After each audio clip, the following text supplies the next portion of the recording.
For almost 3 decades, I've been photographing and fishing South Africa's beautiful and wild places. Me and my boys have been doing fishing films and capturing wildlife and landscape photographs for about the same time. Captain, you've hooked the left!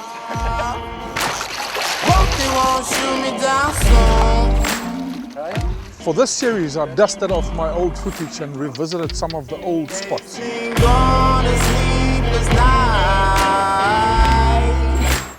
Try to catch me howling at the moon. To do that, I had to open my photo and fishing diaries. I was walking